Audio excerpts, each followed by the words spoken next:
everyone, মই সুবিধালিকা আৰু আপোনালোক সকলোকে মোৰ YouTube channel Assamese health and ফেশ্বনলৈ স্বাগতম জনাইছোঁ। আজি মই আপোনালোকৰ বাবে কেইটামান ধুনীয়া অসমীয়া গহনাৰ ছেট লৈ আহিছোঁ। ইয়াৰ দামটো আৰু কণ্টেক্ট নাম্বাৰটো আপোনালোকক ডেছক্ৰিপশ্যনতে পাব।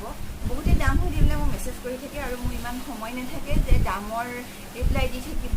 যদি আপোনালোকৰ পচন্দ হয় আৰু কিনিম বুলি ভাবে তেতিয়াহ'লে আপোনালোকে এড্ৰেছৰ সৈতে মোক কণ্টেক্ট কৰিব, মেছেজ কৰিব হোৱাটছআপত, আৰু তেতিয়া মই আপোনালোকক